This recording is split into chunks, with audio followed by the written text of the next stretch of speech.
Assalamualaikum warahmatullahi wabarakatuh. Sobat Rizky Al-Hafiz Channel. Kali ini saya akan membagikan sejarah tentang Syekh Burhanuddin Ulakan. Mudah-mudahan bisa menambah wawasan kalian, amin. Syekh Burhanuddin Ulakan Pariaman atau dikenal dengan sebutan Syekh Burhanuddin Ulakan, lahir tahun 1646 di Sintuk Toboh Gadang, Kabupaten Padang Pariaman, meninggal tanggal 20 Juni tahun 1704 pada umur 58 tahun. Ia adalah ulama yang berpengaruh di daerah Minangkabau. Ia merupakan ulama sufi pengamal tarekat Satariyah di daerah Minangkabau. Meski banyak indikasi yang menunjukkan bahwa Syekh Burhanuddin bukan ulama yang pertama yang memperkenalkan Islam di Minangkabau, tetapi ia nampaknya merupakan ulama penting pertama yang mendirikan surau sebagai pusat keagamaan. Kehidupan awal dan pendidikan. Syekh Burhanuddin lahir dengan nama Pono. Ia lahir di Ulakan, Pariaman, sebuah kecamatan di Kabupaten Padang Pariaman. Masa kecilnya belum banyak mengenal ajaran Islam, dikarenakan orang tua serta lingkungan masyarakatnya belum banyak mengenal ajaran tersebut.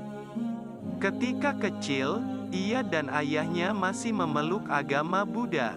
Namun kemudian, atas ajakan dan dakwah seorang pedagang Gujarat yang saat itu menyebarkan agama Islam di Pekanbatam Bengkawas, sekarang Pekantuo, Syekh Burhanuddin dan ayahnya kemudian meninggalkan agama Buddha dan masuk agama Islam.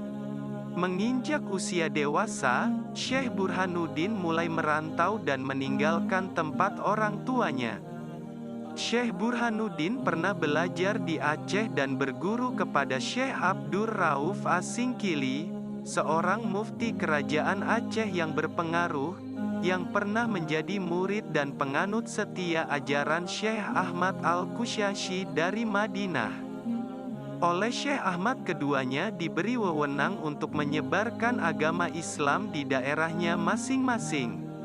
Selama 10 tahun, Syekh Burhanuddin banyak belajar ilmu-ilmu keislaman maupun tarekat dari gurunya, Syekh Abdur Rauf As-Singkili. Ia mempelajari ilmu-ilmu bahasa Arab, tafsir, hadis, fikih, tauhid, akhlak, tasawuf, akidah, syariah dan masalah-masalah yang menyangkut tarekat, hakikat dan makrifat. Mendirikan pesantren dan mengembangkan tarekat Satariyah. Setelah beberapa tahun menuntut ilmu di Aceh, Syekh Burhanuddin kembali ke tempat asalnya, Minangkabau, untuk menyebarkan ajaran Islam di sana. Pada tahun 1680, ia kembali ke Ulakan dan mendirikan surau di Tanjung Medan yang terletak di kompleks seluas sekitar 5 hektar. Di sana, ia menyebarkan ajaran Islam sekaligus mengembangkan tarekat Satariyah. Di surau inilah beberapa aktivitas keagamaan dan sosial dilakukan, seperti salat 5 waktu, belajar ilmu agama, musyawarah, berdakwah, termasuk berkesenian dan mempelajari ilmu bela diri. Surau ini kemudian berkembang pesat dan menjadi sebuah pondok pesantren. Syekh Burhanuddin memperoleh penghormatan yang luar biasa oleh masyarakat, sehingga ajaran yang ia bawa mudah diterima di sana. Selain itu, mulai banyak murid dan santri yang berdatangan untuk berguru kepadanya, baik dari wilayah Minangkabau sendiri, Riau, Jambi, Malaka, maupun dari daerah-daerah lain. Melalui pesantren asuhannya, Syekh Burhanuddin mengajarkan berbagai disiplin ilmu keislaman kepada para santrinya, seperti ilmu tafsir, hadis, fikih, akidah, dan lain-lain. Selain itu, ia juga mendakwahkan Islam melalui pengajian kepada warga masyarakat. Atas usaha Syekh Burhanuddin tersebut, ajaran Islam cepat menyebar di wilayah Minangkabau. Wafatnya Syekh Burhanuddin.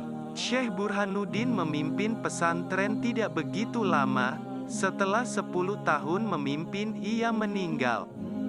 Kemudian, pesantren tersebut dilanjutkan di bawah kepemimpinan Syekh Abdullah Faqih. Atas jasa dan perjuangan Syekh Burhanuddin menyebarkan Islam di Sumatera Barat, hingga saat ini makam Syekh Burhanuddin mendapat perhatian besar dari para peziarah, terutama oleh para jamaah tarekat Satariyah. Menurut tradisi setempat, ziarah tersebut disebut basapa atau bersafar serempak bersama puluhan ribu orang karena dilakukan setiap hari Rabu, tanggal 10 Safar. Makam Syekh Burhanuddin terletak di Ulakan, Kabupaten Padang Pariaman. Atas jasa dan perjuangan menyebarkan Islam di Sumatera Barat, hingga saat ini makam Syekh Burhanuddin mendapat perhatian besar dari para peziarah, terutama oleh para jamaah tarekat Syatariyah. Tradisi basapa, wisata sejarah Islami. Kegiatan basapa yang merupakan wisata sejarah Islam ini tidak asing lagi bagi masyarakat Pariaman, Ulakan khususnya. Setiap tahun, setelah tanggal 10 Syafar, masyarakat Pariaman selalu memperingati meninggalnya Syekh Burhanuddin yang dikenal dengan sebutan basapa.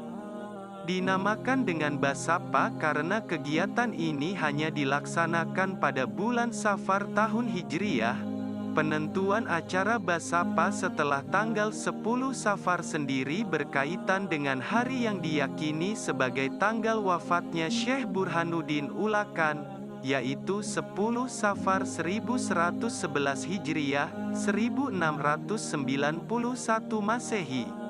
Kegiatan basapa dilakukan ialah sebagai ungkapan penghormatan pada makam syekh atau syekh guru masyarakat atas keberhasilannya mengembangkan ajaran Islam di Minangkabau, khususnya ajaran Satariyah. Dan juga sebagai suatu bentuk pelayanan yang baik dari seorang murid. Ajaran Satariyah yang dia bawa mendapat tempat di hati masyarakat pada masa itu, sehingga berkembanglah agama Islam di ranah Minang. Pada saat itu, Syekh Burhanuddinlah satu-satunya orang yang pertama kali membuka tempat pendidikan agama Islam secara formal, pesantren istilah sekarang. Prosesi basapa diawali dengan berdoa di makam Syekh, dengan tujuan orang yang berdoa mendapatkan ridho dari Allah. Kemudian dilanjutkan dengan sholat berjamaah dan ditutup dengan zikir bersama. Demikianlah. Mudah-mudahan bermanfaat bagi kita semua. Kurang dan lebihnya mohon maaf yang sebesar-besarnya. Wassalamualaikum warahmatullahi wabarakatuh.